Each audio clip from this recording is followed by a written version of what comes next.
Today we will discuss our new chapter, that is fifth chapter, The Ailing Planet, Green Movement's Role by Naini Palkhiwala. It is written in form of some editorial, as we see in the newspaper, that there is some topic discussed by some editor. In this way it is written. Let's see what he has to discuss about it. You may open your notebook at the page number 43 to understand better. The following article was written by Naini Palkhiwala and published in the Indian Express on 24th November 1994. ये जो article है जो लिखा गया था नैनी पालखीवाला के द्वारा और द इंडियन एक्सप्रेस में पब्लिश हुआ 24 नवंबर 1994 को. The issue that he raise regarding the declining health of the earth continue to have relevance. इस आर्टिकल में जो इश्यूज, जो टॉपिक्स, जो मुद्दे उठाए गए हैं, जो रेज किए गए हैं topics regarding the declining health से संबंधित ऑफ द अर्थ की हेल्थ डिक्लाइन कर रही है, अर्थ है वो बीमार हो रही है. ये जो टॉपिक था कंटिन्यू टू हैव रिलेवेंस, आज भी इसका रिलेवेंस देखने को मिलता है क्योंकि अर्थ की कंडीशन आज बड़ी खराब है. Okay, let's start. One can not recall any moment in the world history which has gripped the imagination of the entire human race so completely and so rapidly as the green movements which started nearly 25 years ago. Now listen carefully. ये जो green movement है वो इतनी बड़ी movement थी और इतनी important movement थी कि आज तक इतिहास में ऐसी कोई मोमेंट रिकॉल नहीं की जा सकती, हम याद नहीं कर सकते, जिसने पूरी ह्यूमन रेस को ग्रिप कर लिया, कंट्रोल कर लिया, उसकी इमेजिनेशन को बांध के रख दिया, सोचने में मजबूर कर दिया. पूरी human race, entire human race यहाँ पे कहा गया है, सो कंप्लीटली, पूरी तरह से, एंड रैपिडली, और बहुत ही क्विक सक्सेशन में, जल्दी से, एज द ग्रीन मूवमेंट, जैसा कि ग्रीन मूवमेंट है, which started nearly 25 years ago, जो कि लगभग 25 ईयर्स एगो स्टार्ट हुई थी ये movement. In 1972 the world's first nationwide green party was founded in New Zealand. 1972 में पूरे वर्ल्ड में पहली बार न्यूजीलैंड के अंदर एक ग्रीन पार्टी फाउंडेड की गई थी. इस ग्रीन पार्टी अर्थ की हेल्थ के बारे में डिस्कस करने के लिए नेशन वाइड थी, राष्ट्र स्तर की थी. Since then the movement has not looked back, ये बिगिनिंग थी, और उसके बाद में इस मूवमेंट ने, इस आंदोलन ने, इस मुहिम ने लुक्ड बैक, पीछे मुड़ के नहीं देखा. जब हम कहते हैं looked back means it has not slowed, ये प्रोसेस स्लो नहीं हुई है. We have shifted one hop irrevocably from the mechanistic view to a holistic and ecological view of the world. तो हमने अपने व्यू में शिफ्ट किया है, चेंज किया है, परिवर्तन किया है, जिसमें वन हॉप, एक उम्मीद, irrevocably, अनचेंजेबल, जिसमें कोई चेंज, विदाउट चेंज, व्यू में से विदाउट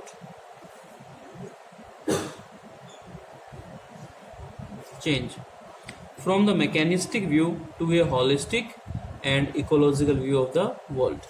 तो हमने अब शिफ्ट किया किससे? मैकेनिस्टिक व्यू से, जो आपका मशीनी व्यू है. हम मशीन तरह सोचने लगे थे, ज़्यादा हम एडवांस होकर के लाइक ए मशीन हम बिहेव करने लगे थे और केवल अपना प्रॉफिट और एडवांटेज ही देख रहे थे. तो उससे शिफ्ट करके हमने हॉलिस्टिक व्यू पे ले आए. हॉलिस्टिक होता है ऑल राउंड, जिसमें हम चारों तरफ की चीज़ों के बारे में सोच करके अपने एक्शन लेते हैं. और complete and comprehensive, we can say complete and comprehensive as revolutionary as that. तो इतनी बड़ी कोई रिवोल्यूशनरी एक्टिविटी आज तक नहीं हुई है जिसमें पूरी तरह से सिस्टम को ही चेंज कर दिया जाए। इतनी बड़ी मूवमेंट नहीं देखने को मिली आज तक। Okay, now you may turn the page number 44। तो इस प्रकार की कोई रेवोल्यूशन जो इंट्रोड्यूस हुई हो उसको कंपेयर किया गया है। तो that was introduced by Copernicus who told Mankind in the 16th century that the earth and other planets revolved around the sun। Copernicus जो कि पोलैंड का एक रेजिडेंट था, निवासी था, उसने पहली बार 16th सेंचुरी के अंदर ये बताया कि जो अर्थ है रिवॉल्व राउंड द सन, जो कि हम आज जानते हैं, जिसे हम यूनिवर्सल ट्रूथ कहते हैं, वो 16 शताब्दी से पहले यूनिवर्सल ट्रूथ नहीं थी, बल्कि ये माना जाता था कि it is the sun that revolves round the earth, बल्कि सन अर्थ के चक्कर लगाता है, ऐसा मानना था। पहली बार कोपरनिकस ने ये बात कही। इससे पहले ये प्रमाणिक रूप से कही गई, उससे पहले गैलीलियो गैलीली जो कि इटली का निवासी था, उसने भी इसी प्रकार की अपनी ओपिनियन रखी थी और लोगों ने एक्साइट होकर के उसको जेल में डलवा दिया था और उन्हें माफ़ी मांगनी पड़ी थी, तब जाके उन्हें रिलीज़ किया गया। चलिए, ये तो रिवोल्यूशन है। तो देखिए कितनी बड़ी रिवोल्यूशन है जब जिसे हमारे सोच में, हमारी थिंकिंग में ब्रॉट अबाउट ए चेंज, एक परिवर्तन ला दिया for the first time in human history. और इसी तरह से ह्यूमन इतिहास में, मानव इतिहास में, there is a growing worldwide consciousness that the earth itself is a living organism. तो इतिहास में पहली बार एक कॉन्शियसनेस, वो भी वर्ल्ड वाइड, सिर्फ नेशन वाइड नहीं है, वर्ल्ड वाइड कॉन्शियसनेस आ गई है, एक अवेयरनेस आ गई है that the earth itself is a living organism. Earth को भी लिविंग ऑर्गेनिज्म कंसिडर किया गया है। इससे पहले हम अर्थ को केवल कंज्यूम करने के लिए ही यूज़ करते थे, तरह तरह की, चाहे वो मिनरल से लेकर के कोई भी आइटम रहा हो, उसको हमने यूज़ किया है, कंज्यूम किया है। सिर्फ पहली बार हमने सोचा है कि अर्थ भी एक लिविंग ऑर्गेनिज्म है, और ऑर्गेनिज्म भी कितना बड़ा, an enormous being, very big in size, ये बहुत बड़े आकार का ऑर्गेनिज्म है, लिविंग बीइंग है, of which we are parts, जिसके हम केवल क्या, पार्ट्स, हिस्से हैं। It has its own metabolic needs and vital process, इसकी अपनी मेटाबॉलिक नीड्स हैं। Metabolic means a chemical process that changes food into energy. जिस तरह से हम खाना खा करके एनर्जी प्राप्त करते हैं, उसी तरह से अर्थ की भी अपनी मेटाबॉलिज्म फंक्शन है और एक अपनी वाइटल प्रोसेस है, एक इम्पोर्टेंट प्रोसेस है जिससे अर्थ अपने आप को रिवाइव करती है, which need to be respected and preserve. और हमें इस प्रोसेस को रिस्पेक्ट करनी चाहिए और इसे प्रिजर्व करना चाहिए, सेफ करना चाहिए, सेफ गार्ड करना चाहिए। The earth vital sign reveal a patient in declining health. और जो अर्थ के जो वाइटल साइन है, जो चिन्ह मिले हैं, जो प्रोसेस, जैसे कंडीशन मिली है, वो रिवील करती है, हाईलाइट करती है, उजागर करती है a patient in declining health. Earth को एज ए पेशेंट रिवील करती है, वो भी डिक्लाइनिंग हेल्थ में, जिसकी हेल्थ कंडीशन डिक्लाइन कर रही है, कमिंग डाउन, कंडीशन खराब हो रही है। We have begun to realise our ethical obligations to be good stewards of the planet and responsible trustee of the legacy to future generation. तो हमने ये रियलाइज करना शुरू कर दिया है, we have begun to realise क्या, कि हमारी अपनी इथिकल ऑब्लिगेशंस भी हैं, कुछ एक मॉरल ऑब्लिगेशंस हैं, ऑब्लिगेशन ने रिस्पॉन्सिबिलिटीज़, हमारी कुछ एक मौलिक जिम्मेदारियां हैं जो कि हमें अच्छे स्टीवर्ड होने के नाते इस प्लेनेट के हम लोग स्टीवर्ड हैं। स्टीवर्ड होता है केयर टेकर, आपने वर्ड सुना होगा केयर टेकर, जो किसी चीज़ की रख रखाव करता है, देखभाल करता है, उसको केयर टेकर बोलते हैं। उसी प्रकार से हम अर्थ के केयर टेकर हैं, स्टीवर्ड्स हैं, अर्थ जो कि एक प्लेनेट है, एक ग्रह है, और रिस्पॉन्सिबल ट्रस्टी भी हैं हम लोग। हम रिस्पॉन्सिबल ट्रस्टी हैं, जिम्मेदारी निभाने वाले ट्रस्टी। ट्रस्टी आप समझते होंगे कि कोई भी ट्रस्ट बनाई जाती है, उसमें जितने भी मेंबर होते हैं वो सभी ट्रस्टी होते हैं। And these are the person who are responsible for managing a thing, चीज़ों को मैनेज करने के लिए। इसे हिंदी में न्यासी एक शब्द होता है, न्यासी सुना होगा आपने, न्यासी। तो हम न्यासी हैं जिसके पास रिस्पॉन्सिबिलिटी है इस चीज़ को मैनेज करने की, उसकी कंडीशन को मेंटेन करने की। जो लेगेसी हमें मिली है उसे हमें पास करना है फ्यूचर जनरेशन को। The concept of sustainable development was, listen carefully, the concept of sustainable development was popularized in 1987 by the World Commission on Environment and Development। 1987 में एक कमीशन बना था एनवायरनमेंट और डेवलपमेंट पे। तो एक कॉन्सेप्ट 1987 में पॉपुलराइज हुआ, इसे बोलते हैं सस्टेनेबल डेवलपमेंट। आपने ये टॉपिक जरूर एसएस में पढ़ा होगा, आपकी जो सोशल स्टडीज़ है उसमें पढ़ा होगा। तो एक सस्टेनेबल डेवलपमेंट होता है, इसकी डेफिनेशन अभी आगे मिल जाएगी आपको इसी पैराग्राफ में।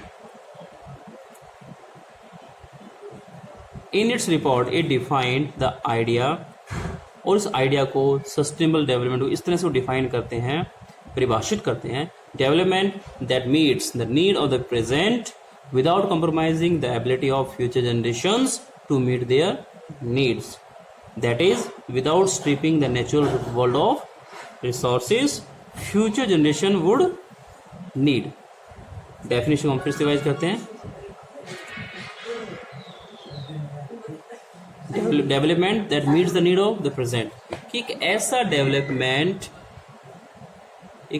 डेवलपमेंट जिससे प्रेजेंट की जो नीड्स हैं, जो रिक्वायरमेंट्स हैं वो मीट होती हों, कंप्लीट होती हों, पूरी होती हों। या मीट का मीनिंग कंप्लीट से लिया गया है। Without compromising the ability of future generation, और हम फ्यूचर जनरेशन की जो एबिलिटी है टू मीट देयर नीड्स, अपनी आवश्यकताओं को मीट करने की, उसमें हम कोई कॉम्प्रोमाइज नहीं करेंगे। यानी उन्हें भी अपने डेवलपमेंट के लिए रिसोर्सेज की पूरी अमाउंट दी जाएगी, जितना रिक्वायरमेंट है, जितना हम यूज़ करेंगे उतना ही उनके लिए छोड़ेंगे। और कहने का आशय ये है कि हम फ्यूचर जनरेशन की जो डिमांड्स हैं उन्हें स्ट्रिप नहीं करेंगे। हम जो नेचुरल वर्ल्ड ऑफ रिसोर्स है, जो मिनरल्स हैं, संसाधन है, उन्हें स्ट्रिप नहीं करेंगे, उन्हें कट नहीं करेंगे, उन्हें अधिक मात्रा में यूज़ नहीं करेंगे, बल्कि फ्यूचर जनरेशन के लिए हम अच्छे अमाउंट में चीज़ें छोड़ करके जाएंगे, ताकि वो भी अपनी जो फ्यूचर जनरेशन है, आने वाली जो हमारी पीढ़ियां हैं, वो भी अपनी आवश्यकताओं की पूर्ति कर सके। Paragraph number next. In the जू, एक बड़ा अच्छा सा एग्जांपल यहाँ पे दिया गया है। In the zoo at Lusaka Zambia there is a cage where the notice reads the world's most dangerous animal inside the cage there is no animal but a mirror where you see yourself. Lusaka Zambia में एक cage है, एक पिंजरा है, और पिंजरे के बाहर एक नोटिस लगा हुआ है, और नोटिस रीड्स, नोटिस पे वर्ड्स लिखे हैं जिसे हम पढ़ सकते हैं। The world's most dangerous animal inside the cage, ये कहते हैं कि केज के अंदर दुनिया का सबसे खतरनाक डेंजरस एनिमल है। Inside the cage there is no animal but a mirror where you see yourself. लेकिन केज में कोई जानवर नहीं, बल्कि एक मिरर है, एक आईना है, जहां सिर्फ इंसान अपने आप को देख सकता है। जेस्चर क्लियर है कि human being is the most dangerous, जो ह्यूमन बीइंग है, जो मैन है, सबसे खतरनाक जानवर है according to the opinion of this people, thanks to the efforts of a number of agencies in different countries. A new awareness has now dawned upon the most dangerous animal in the world। बहुत सारी agencies के efforts हैं, उनके efforts के बदौलत ही, उन्हें research की बदौलत ही आज जो मोस्ट डेंजरस एनिमल है, ह्यूमन बीइंग है, संसार में रह रहे हैं, उन्हें एक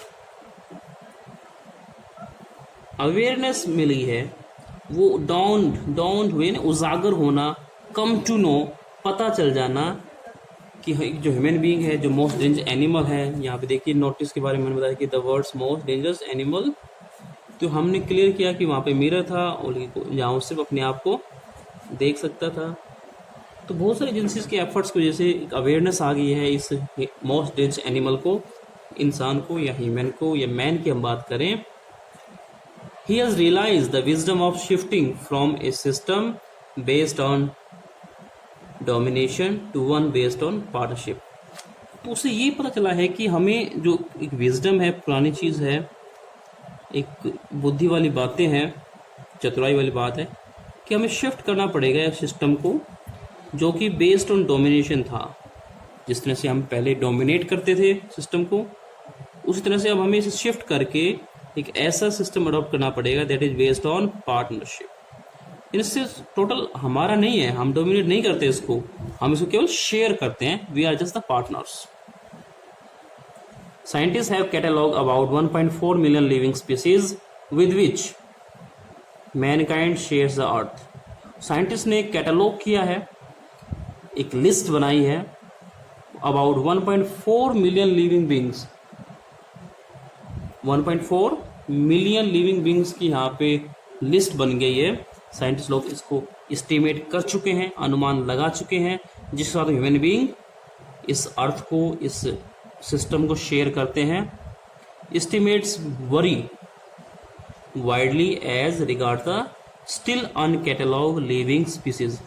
एस्टिमेट में अभी भी वरी है, डिफरेंसेस मिल जाएंगे, क्योंकि जो अनकैटलॉग लिविंग स्पीसीज हैं अभी भी बची हुई, जिनका इन लिस्टिंग नहीं हुआ है, जिनको इन लिस्ट नहीं किया गया है, लिस्ट में जिनका नाम नहीं आया है, अभी भी सर्च कंटिन्यू है। तो scientist are differ in their opinion.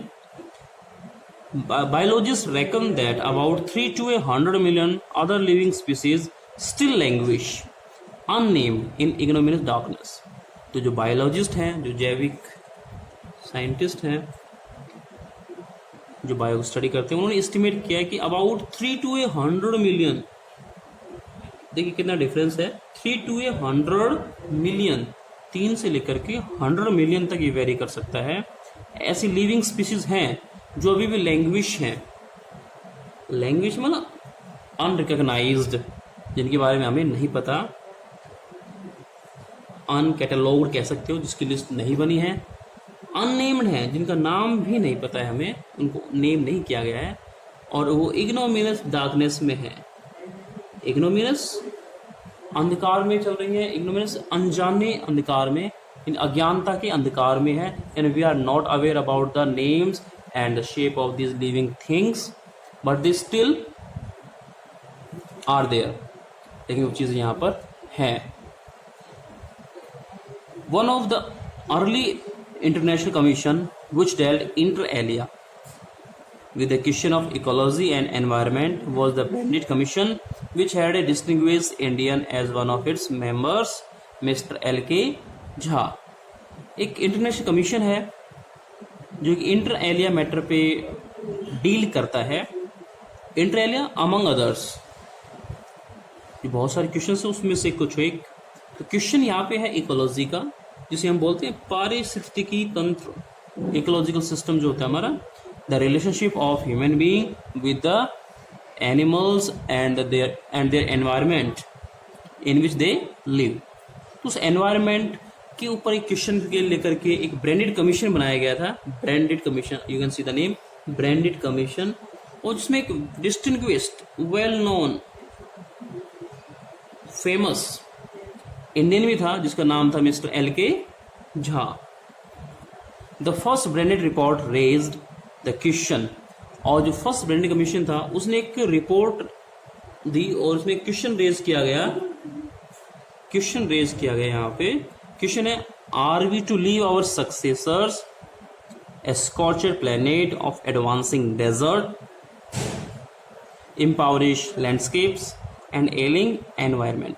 क्या हम अपने सक्सेसर्स के लिए, जो आने वाले जो आपके सक्सेसर हैं, जो आपको इनहेरिट करेंगे, आपके जो वंशज हैं, उनके लिए हम क्या छोड़ के जाएंगे? स्कोर्च प्लेनेट, एक प्लेनेट जो कि स्कोर्च है, ऑलमोस्ट बर्न्ट है, जला भुना सा है, खराब एनवायरनमेंट है जहाँ पे एयर क्वालिटी अच्छी नहीं है जैसा कि हम लोग जानते हैं। या फिर एडवांसिंग डेजर्ट, क्या हम उनके लिए बढ़ते हुए रेगिस्तान छोड़ के जाएंगे? इम्पावरिश लैंडस्केप, और लैंडस्केप्स जिनकी एबिलिटी इम्पावरिश हो गई है, वीकन हो गई, कमजोर हो गई है, these are not fertile at all, तो एडवांसिंग डेजर्ट छोड़ रहे हैं उनके लिए, इम्पावरिश लैंडस्केप छोड़ सकते हैं जिनकी एबिलिटी अच्छी नहीं है, एंड एलिंग एनवायरनमेंट, और एक बीमार ill environment, not fit to live in, even we are forced to put on mask when we come in open, जब भी हम खुले में आते हैं, come on road, it is very essential for us to hide our respiratory organs, otherwise we will fell ill और will catch respiratory disease, सांस की बीमारियां हमें हो सकती हैं, अस्थमा हमें हो सकता है, इस तरह की बीमारियां हमें हो सकती है अगर हम ओपन में आते हैं। तो क्या हम उनके लिए एक एलिंग एनवायरनमेंट छोड़ के जाने वाले हैं? Last paragraph of today, mister Lester R Brown in his thoughtful book, Lester R Brown ने अपनी थॉटफुल बुक के अंदर लिखा है, बुक का नाम है the global economic prospect, points out that the earth's principal biological system are 4। तो इसमें बताया गया कि अर्थ के जो प्रिंसिपल बायोलॉजिकल सिस्टम है, जो मेन बायोलॉजिकल सिस्टम है, वो 4 हैं, 4 हैं। This includes fisheries, rearing of fish, मछली पालन की हम बात कर रहे हैं, फॉरेस्ट जो आपके जंगलात हैं, जंगल हैं, उनकी हम बात कर रहे हैं, ग्रासलैंड्स जो ग्रासलैंड है, चारागाह है, एंड क्रॉपलैंड, और जो क्रॉपलैंड है, जो फर्टाइल एरेबल लैंड है, उनकी हम बात करते हैं, and they form the foundation of global economic system, और ये सब मिलकर के ग्लोबल इकोनॉमिक सिस्टम को फॉर्म करते हैं। पूरे वर्ल्ड का जो ग्लोबल इकोनॉमिक सिस्टम है, इन्हीं 4 चीजों पे रिलाय करता है। That's all for today. We will discuss or finish the chapter in our next video. Till then, keep learning, keep enjoying, stay at home, be safe. Thank you.